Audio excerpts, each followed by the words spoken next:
The Galactic Concordate's Grand Council chamber falls silent as the holographic display shows another defense station, blinking out of existence.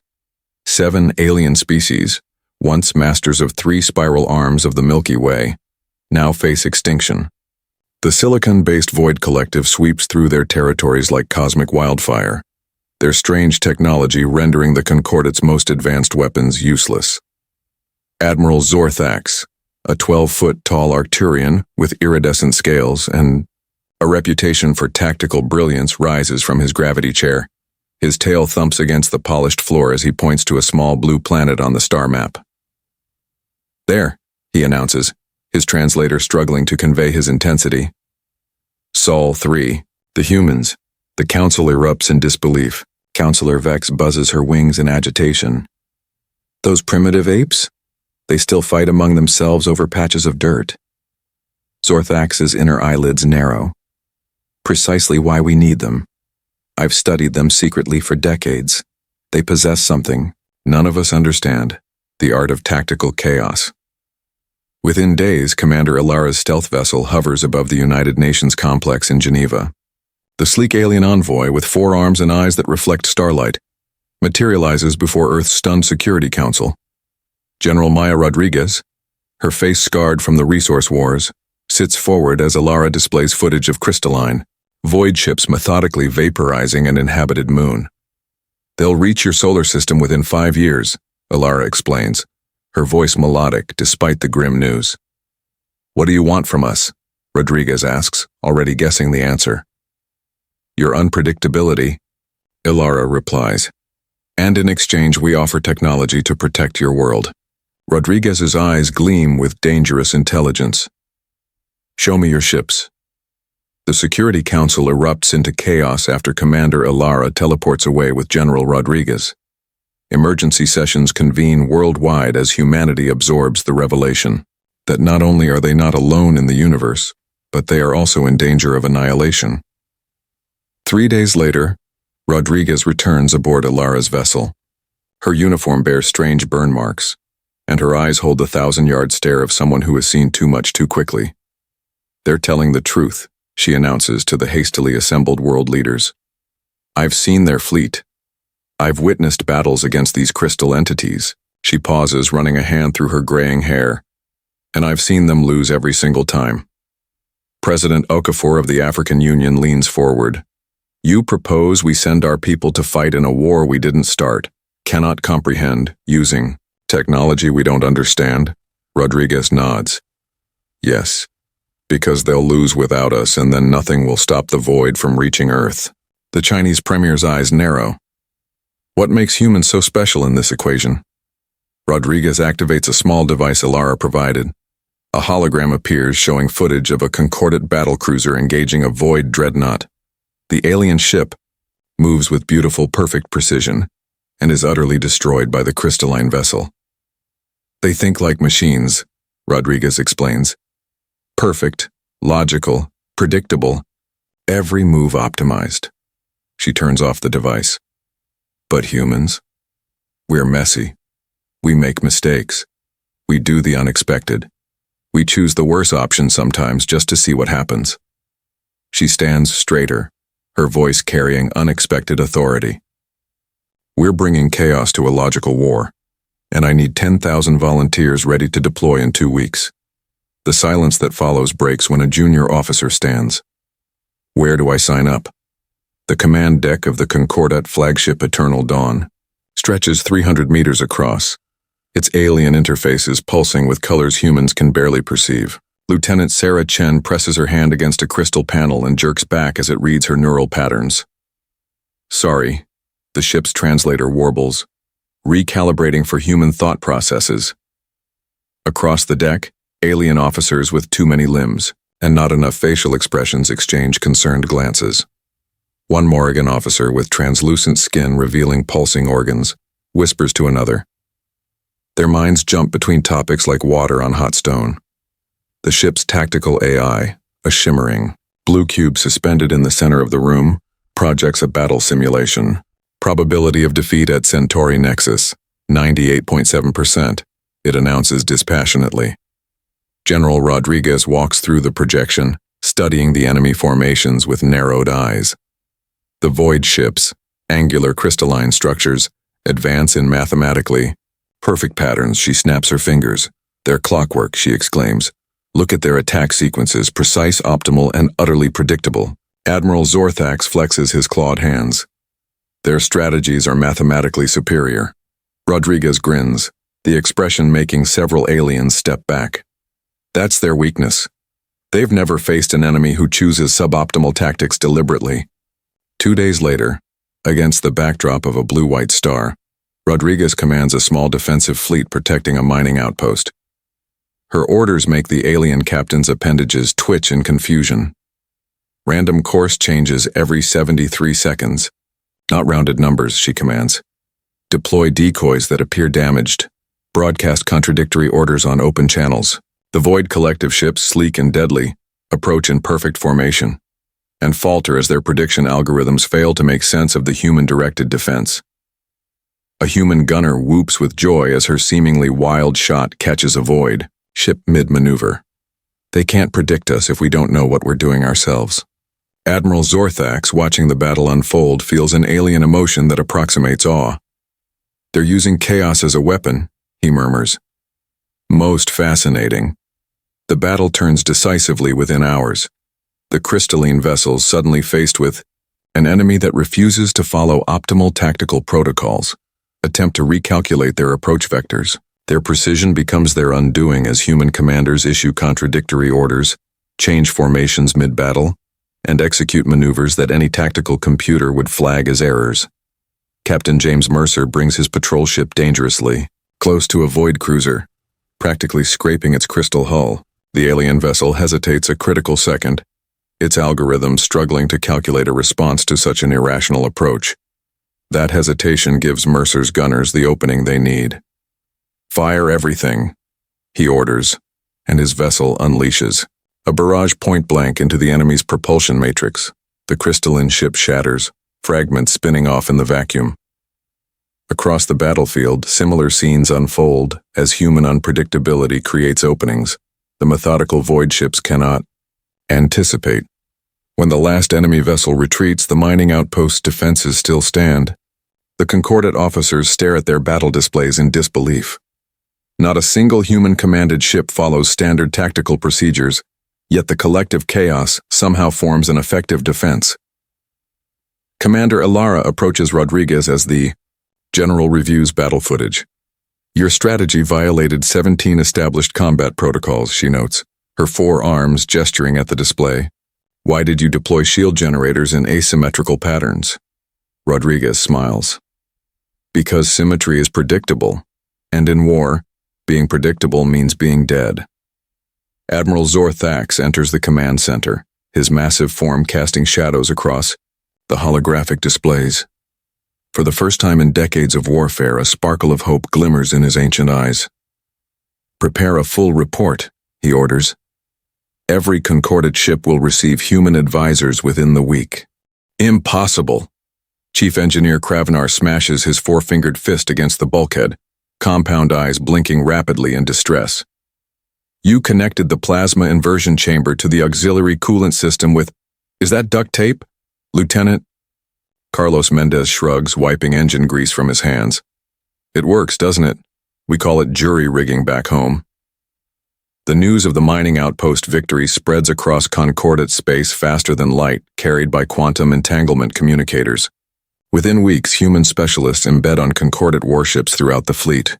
The previously unstoppable Void Collective suddenly finds itself facing an enemy whose tactics change not just battle to battle, but minute to minute. In the Strategic Command Center on the Concordat capital world, Dr. Sophia Chen stands before a council of alien admirals. The diminutive game theorist manipulates a holographic model of human cognitive patterns, the swirling colors reflecting off her glasses. Human brains evolved for survival on a dangerous planet, she explains, highlighting sections of the diagram. We were both predators and prey. We need patterns to understand our world, but we also developed the ability to disrupt patterns to confuse predators. A Morrigan commander, her skin shifting colors with her emotions, raises a delicate hand. Your minds are exhausting to touch. They jump between topics, contradict themselves, imagine impossible scenarios. Chen smiles. Exactly. We call that creativity. On a captured void ship, crystalline beings dissect the brain of a human prisoner, trying to decode the neurological basis of unpredictability.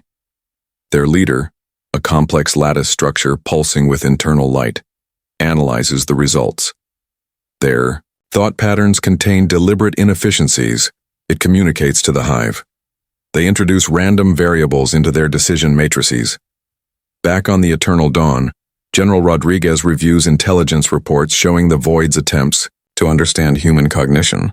Rather than increasing security, she gathers her team around a holographic war table. We're going to give them more data than they can process, she announces, eyes gleaming with mischief. False battle plans, contradictory orders, fictional fleet movements. Let's create so much noise they can't find the signal.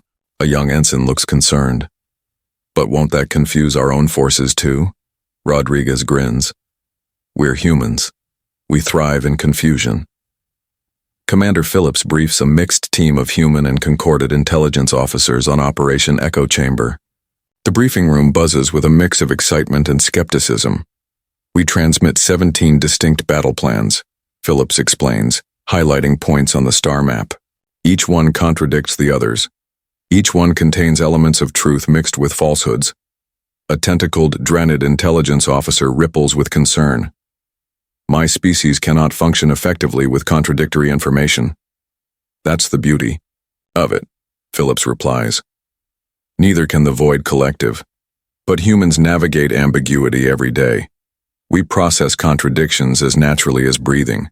The operation launches across 12 star systems simultaneously. Quantum communication. Channels flood with data.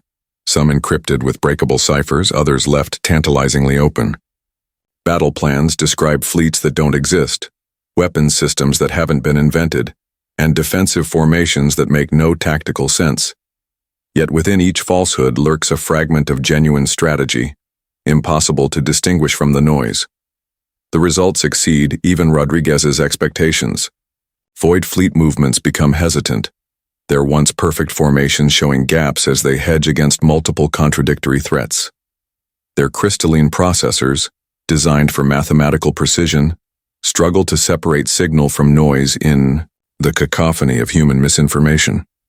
On the command deck of the Eternal Dawn, Rodriguez watches a real-time map as a Void battle group diverts to counter a non-existent Concordat fleet.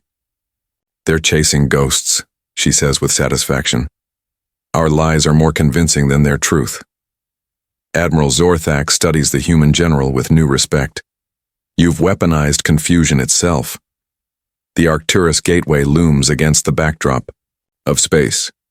A massive artificial wormhole framed by ancient technology that connects two spiral arms of the galaxy. Whoever controls it controls the flow of ships between half the known worlds. In the war room aboard the Concordat command station, Captain Jack Harper traces his finger along the three-dimensional star map. We split our forces, he says, his voice carrying unexpected authority among the alien admirals. 3 task forces, each with seemingly contradictory orders. Admiral Zorthax's scales shimmer with concern. Dividing our forces violates every strategic principle. Harper's eyes glint. Exactly why they won't expect it. The Void Collective arrives with terrifying precision.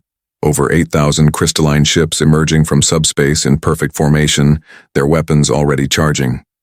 Long-range sensors detect their command signals. Complex mathematical equations instead of verbal orders.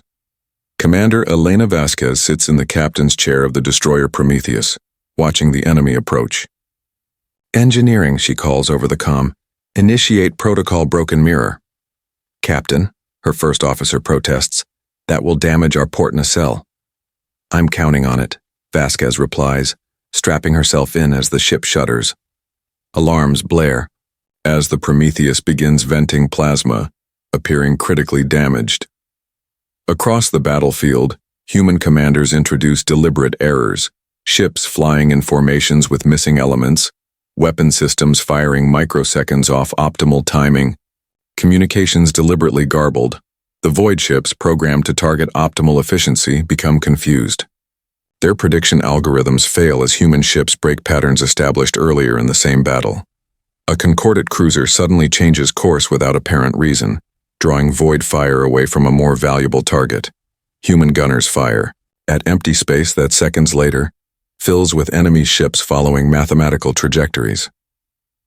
Captain Vasquez's damaged ship drifts directly into the heart of the void formation.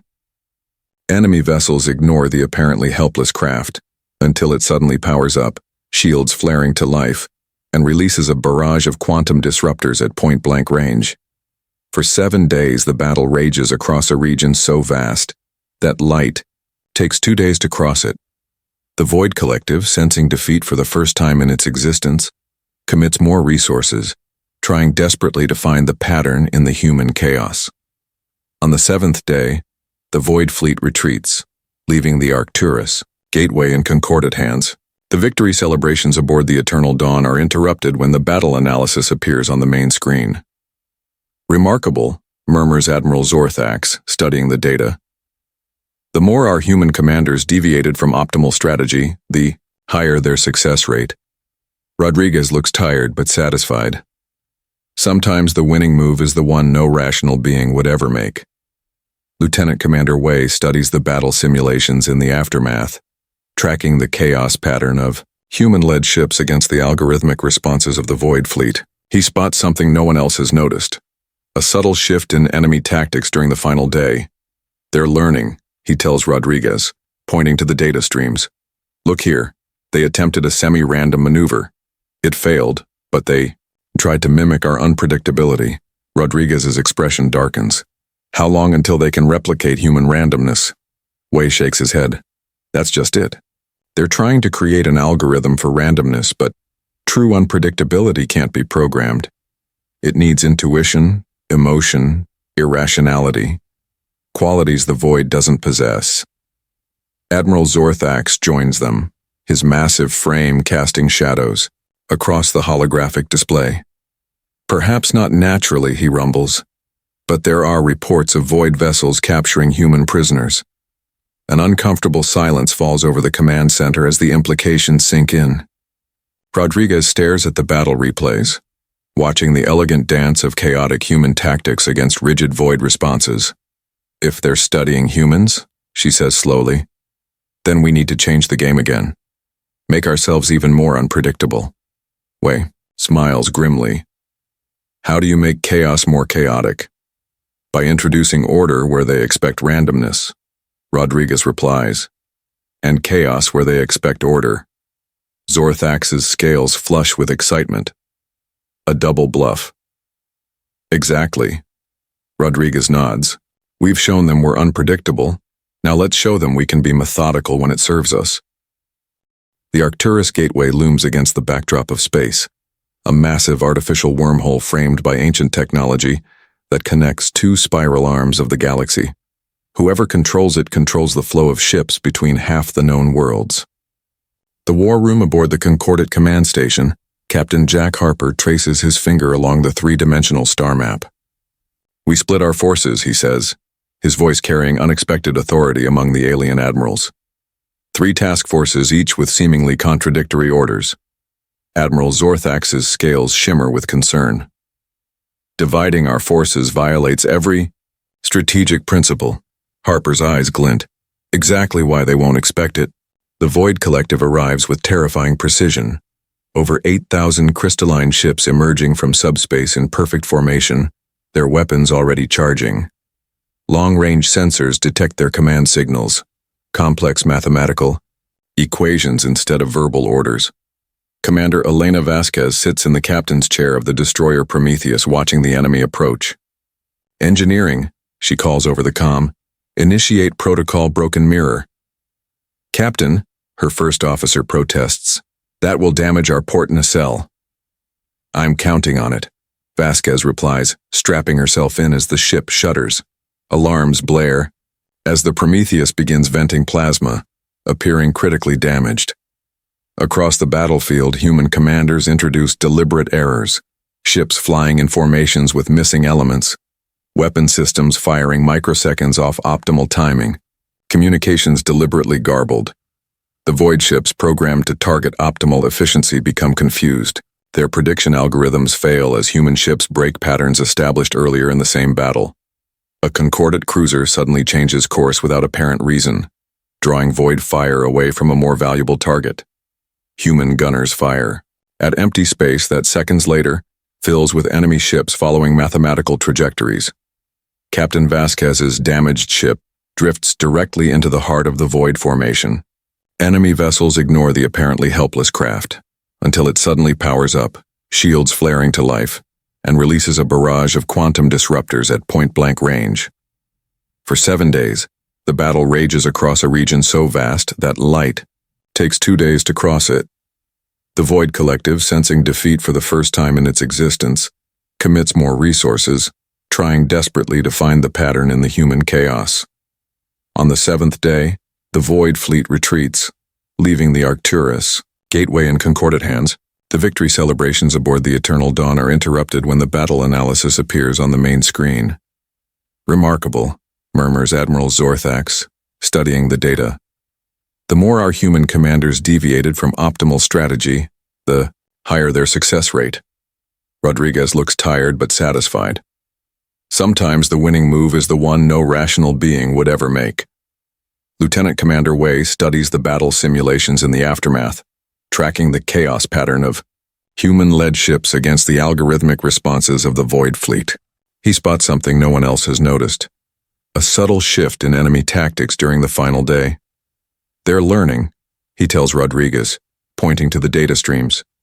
Look here, they attempted a semi-random maneuver. It failed, but they tried to mimic our unpredictability. Rodriguez's expression darkens. How long until they can replicate human randomness? Wei shakes his head. That's just it. They're trying to create an algorithm for randomness, but true unpredictability can't be programmed. It needs intuition, emotion, irrationality, qualities the Void doesn't possess. Admiral Zorthax joins them, his massive frame casting shadows across the holographic display. Perhaps not naturally, he rumbles, but there are reports of Void vessels capturing human prisoners. An uncomfortable silence falls over the command center as the implications sink in.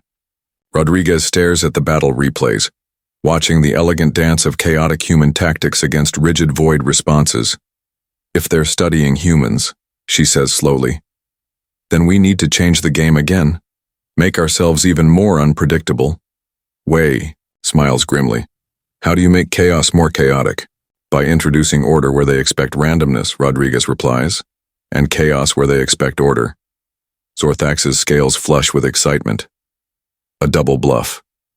Exactly, Rodriguez nods. We've shown them we're unpredictable. Now let's show them we can be methodical when it serves us. Counselor Vex stalks through the gleaming corridors of the Concordat diplomatic station, her insectoid features rigid with anger. Behind her, 2 junior diplomats struggle to keep pace.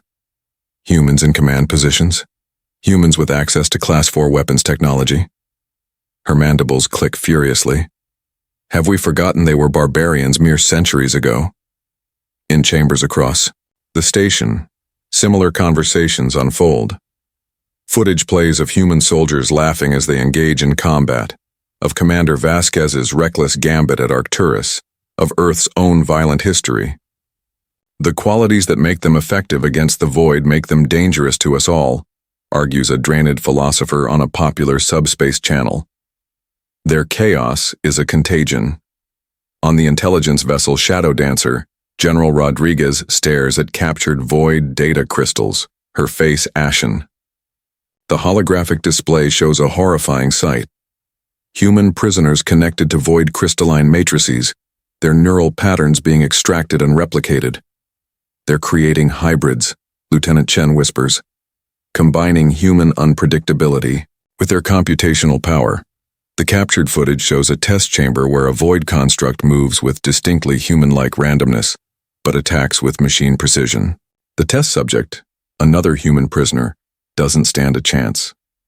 Meanwhile on Earth, the United Nations Security Council reviews footage of advanced Concordat technology. A Chinese general leans forward. With these shield generators alone, we could ensure human dominance for centuries. The aliens need us more than we need them, adds a European diplomat. We should leverage our position while we have it, in Admiral Zorthax's private quarters, decorated with artifacts from 100 worlds. He and Rodriguez sit in uncomfortable silence. The tension breaks when he activates a display showing Earth politicians discussing exploitation of Concordat technology. Your people plot against us even as we fight together, he says, scales darkening with emotion. Rodriguez doesn't deny it. Instead, she leans forward, meeting his alien gaze directly. Yes, just as some of your people plot against us. We're dangerous. So are you. She stands, pacing the room. But that's exactly why this works. We need your wisdom, your patience, your technological sophistication. She turns to face him. And you need our chaos, our creativity, our ability to make the impossible choice. Rodriguez pulls out a data crystal, placing it between them. This is my proposal, a mutual oversight council. Each species watches the others, checks their worst tendencies. Zorthax studies her with ancient eyes. What prevents one species from seizing control? The same thing that's winning this war, Rodriguez replies with a thin smile. Unpredictability. Commander Jackson reviews the security feed from the holding cells. The captured void construct, part crystalline lattice, part synthetic organic material, sits motionless in the reinforced chamber. Its surface occasionally ripples with patterns reminiscent of human brainwaves. It's been like that for 3 days, the security officer explains. Just thinking. Or pretending to, Jackson mutters. What did the scans show? Neural activity mimicking human patterns, but with computational precision underneath. It's like they've created a hybrid intelligence that can think both mathematically and chaotically. Jackson suppresses a shudder. Has it tried communicating? Only once. It said, I understand now. Inefficiency creates opportunity. Then nothing, for 72 hours. That evening, at an emergency session of the Joint Command, Admiral Zorthax presents Rodriguez's oversight proposal to skeptical representatives from 7 species. The debate grows heated as centuries-old prejudices clash with immediate survival needs. A Morrigan representative, her skin flashing warning colors, rises to object. We cannot bind ourselves to these primitives. Their minds are too volatile. Rodriguez steps forward. Then consider the alternative. She activates the captured footage of the void hybrids. They're weaponizing our unpredictability against us. All division means extinction. Silence falls across the chamber as the implications sink in. The void isn't just adapting, it's evolving, combining the best qualities of its enemies into something more dangerous than either. We need each other, Rodriguez continues, voice steady. Not just to win this war, but to ensure that what comes after isn't worse than what came before. Admiral Zorthax's ancient eyes meet hers across the chamber. For the first time, human and alien share a perfect understanding. Neither can survive alone. The holographic war map dominates the command center, vast swaths of red indicating void-controlled territory. Despite the victories at Arcturus and a dozen smaller engagements, the enemy continues advancing on multiple fronts. Supply ships arrive, with decreasing frequency, and even the stoic Draenei show signs of fatigue as the war enters its 3rd year.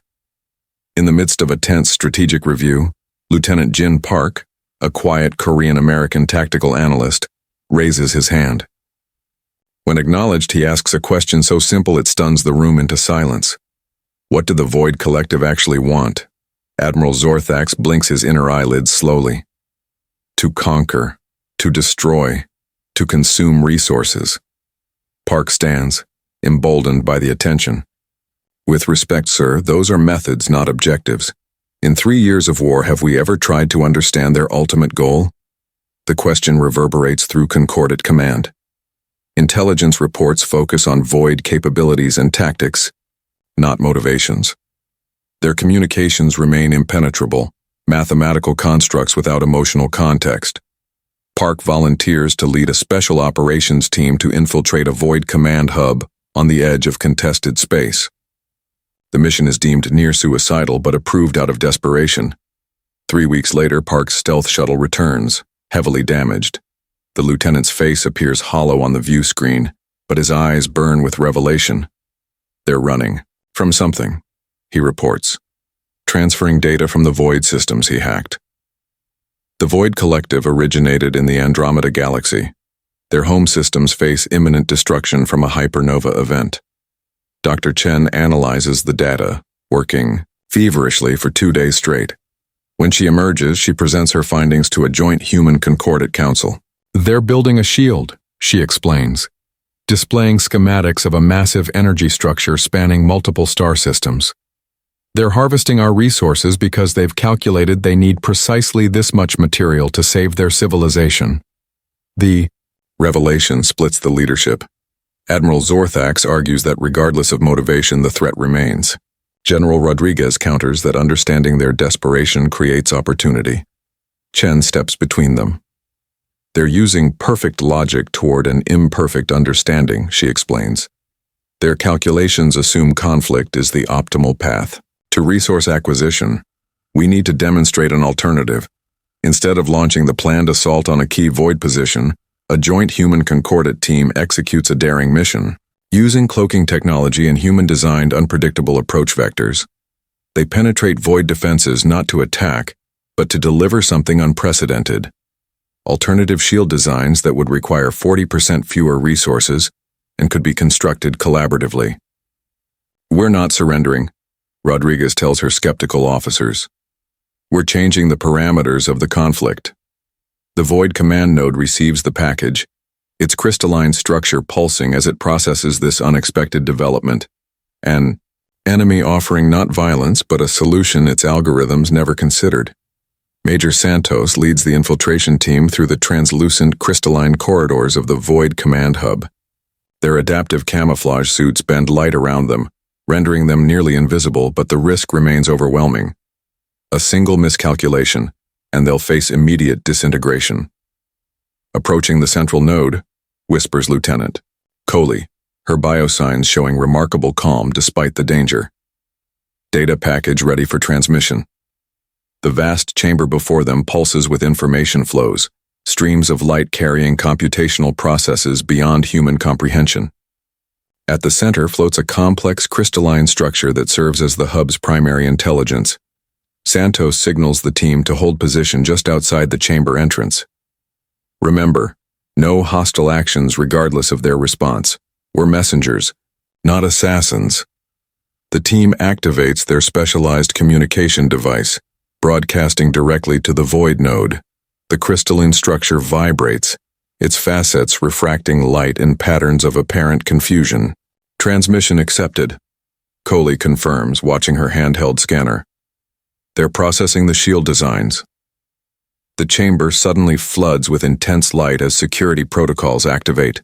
Crystalline guardians materialize from recesses in the walls, their sharp-edged forms designed for immediate defensive action. Santos holds his position, making no move toward weapons.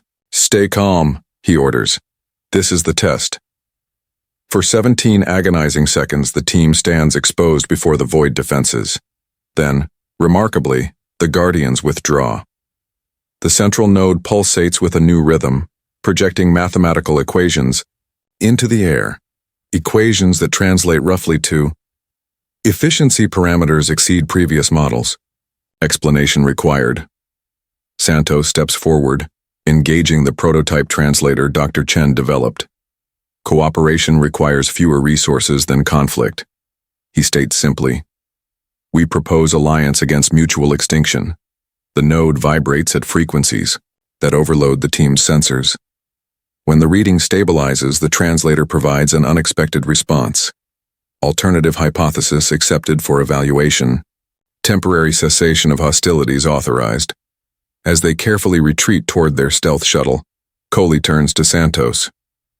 Did we just negotiate peace with an alien hive mind using math? Santos allows himself a small smile. Not peace yet, but we've given them something their perfect logic can't ignore. a more efficient solution. The neutral station hangs in orbit around an uninhabited gas giant, a hastily constructed diplomatic facility featuring atmospheres suitable for all three major powers. In the central chamber, the Void Collective manifests as 13 crystalline structures arranged in a perfect circle, each pulsing with internal light in synchronized patterns. Dr. Sophia Chen sits opposite them, flanked by concordant diplomats. Her negotiation strategy bewilders even her allies. On Monday, she offers unrestricted access to titanium deposits in the Rigel sector, a major concession. The Void representatives pulse with patterns indicating acceptance of optimal terms. On Tuesday, she rescinds the offer over a seemingly minor point about extraction methods. The Void negotiators emit frequencies indicating confusion and reassessment. On Wednesday, she brings homemade cookies to the negotiation table and insists everyone try one before discussions resume. The Void Collective, lacking mouths, creates temporary organic appendages to comply with this bizarre ritual. "What are you doing?" Admiral Zorthax whispers during a recess, scales flushed with embarrassment. Chen smiles. "Keeping them off balance. Their predictive algorithms can't establish a pattern to manipulate. They must engage with us genuinely. In research stations throughout neutral space, an unprecedented collaboration unfolds. Void engineers, their crystalline forms reflecting the blue worklights, interface with concordant computers, while human scientists suggest modifications.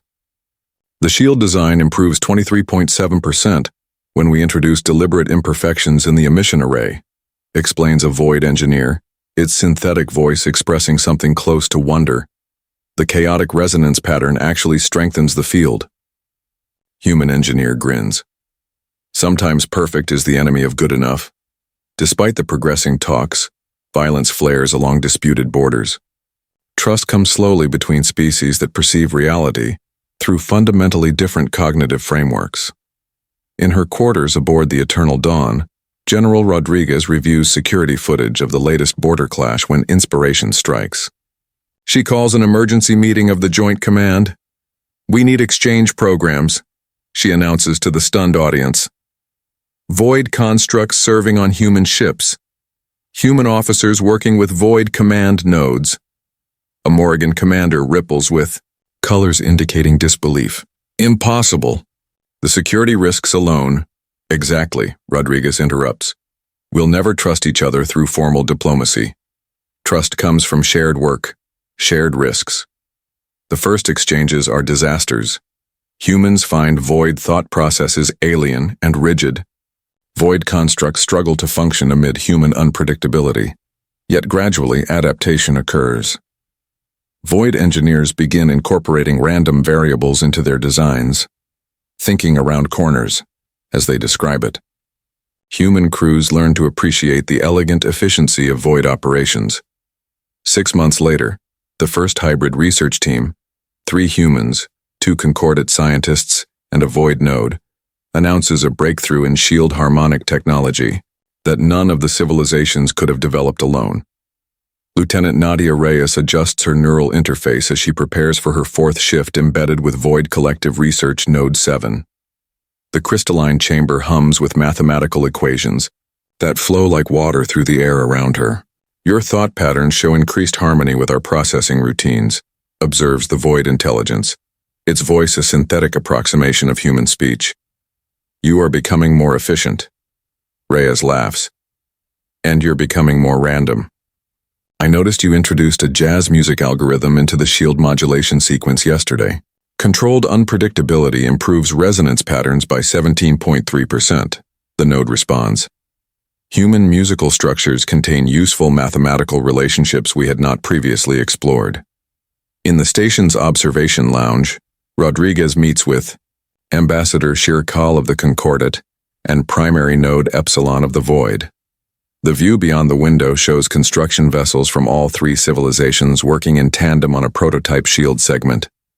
6 months ago, this cooperation would have been unimaginable, Shirkal observes, her feathered crest rippling with cautious optimism. Node Epsilon's crystalline surface shifts colors as it processes. Our standard probability matrices assigned a 0.0078% chance of successful tripartite cooperation. Human unpredictability altered these calculations significantly. Rodriguez smiles. That's our specialty, beating the odds. A junior officer interrupts with an urgent message. General, we're receiving reports of breakthrough results from Exchange Team Sigma. They've developed a communication protocol that translates between all three neural architectures simultaneously. Show me, Rodriguez requests. The holographic display reveals something remarkable. A visualization system that represents void mathematical precision, concordant methodical thinking, and human intuitive leaps, all within the same conceptual framework. Three entirely different forms of intelligence, finding common ground through mutual adaptation. Earth's nighttime glow has transformed in 5 years since first contact. Concordant architectural influences create spiraling towers alongside traditional human structures, while crystalline void nodes pulse with light at strategic locations. Processing centers for the Triad Alliance that now governs the spiral arm. The Sol system bustles with interspecies traffic. Human adaptation of alien technology has accelerated development by an estimated century. Yet humanity maintains independence, leveraging its unique position as bridge between silicon and organic intelligences. In deep space, at the edge of the Andromeda Galaxy, the Great Shield takes shape, a marvel spanning 11 star systems bending space-time to deflect the approaching hypernova radiation. Construction platforms swarm with workers from all three civilizations, each contributing unique perspectives to overcome seemingly impossible engineering challenges. The observation deck of the central construction hub fills with delegates from across known space. The ceremony marking the project's halfway completion point draws representatives from hundreds of worlds, former enemies now cautious partners. High Counselor Zorthax, his scales now faded with age, rises to address the assembly. His ceremonial armor bears the scars of battles from the early war years. 5 years ago I made a desperate gamble. His voice carries across the silent chamber. I sought humans as weapons, primitive, chaotic creatures who might confuse our methodical enemy. He gestures toward the massive view screen showing the shield's gleaming framework. Instead, we found the missing element in galactic civilization, a cognitive architecture so different from our own that it reveals our blind spots. Dr. Chen, now head of the Triad Sciences Division, takes the podium next. Behind her, holographic displays show the unique contributions of each civilization. Concordant precision engineering, void crystalline computing matrices, and human-designed adaptive systems that introduce controlled chaos to prevent catastrophic harmonics. Different minds see different solutions, she explains. What appeared as weakness in each of us becomes strength in combination. The ceremony concludes with the activation of a new shield sector. As delegates celebrate, alert tones sound from the command center. Long-range sensors detect unusual signals, artificial in origin, approaching from beyond the galactic rim. The three civilizations activate their newly established joint response protocol with practiced efficiency.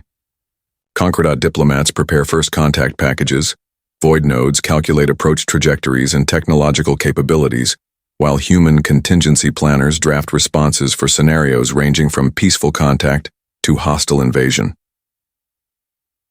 Ambassador Rodriguez, formerly General Rodriguez, reviews the preliminary data in her office on the station. A class of new recruits, human, concordant, and void alike, waits for her scheduled lecture on interspecies cooperation.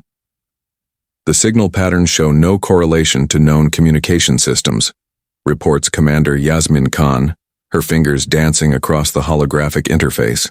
They're unlike anything in our databases. Rodriguez studies the wave patterns. Have the void analysts found any mathematical structure? That's what's fascinating, Khan replies. The signals contain both mathematical precision and what appears to be deliberate randomness, almost as if they're designed to be recognized by multiple types of intelligence simultaneously.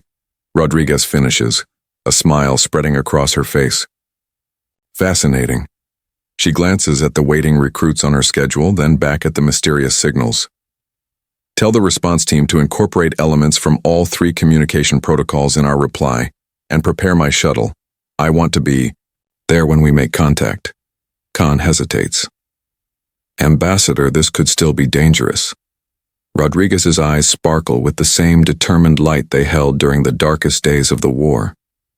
Of course it could. But think about what we've learned. The greatest discoveries happen at the boundaries between different ways of thinking. If these visitors are anything like us, they'll appreciate a greeting that acknowledges diversity of thought. As she walks toward the lecture hall, Rodriguez feels a familiar sensation, the exhilarating uncertainty of facing the unknown. 5 years ago, humanity barely understood its place in the galaxy. Now they stand as essential mediators between fundamentally different forms of intelligence. The recruits rise as she enters the hall, some on legs, some on crystalline structures, some on anti-gravity fields. Today's lesson, she begins, is about humanity's greatest contribution to galactic civilization. It isn't our technology or our military tactics. It's something far more fundamental. Our ability to thrive in uncertainty, to connect disparate perspectives, and to find opportunity in chaos. Behind her, the view screen shows the mysterious signals approaching, bringing yet another test of humanity's unique capabilities. Rodriguez smiles. Whatever comes next, humans would be ready, because adaptation to the unexpected is what they do best.